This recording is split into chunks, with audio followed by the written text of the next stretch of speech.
Chandakadzidza in 2024 is gore rinori, don't explain too much.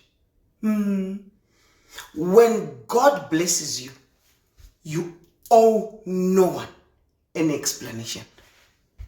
Why people wait on my fast and pray? Why when you were doing all those absolute prayers? Uri ku background.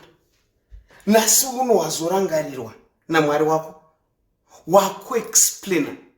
Kuti ndakaso please kwandadai. Ndakaso no. Please. The big me.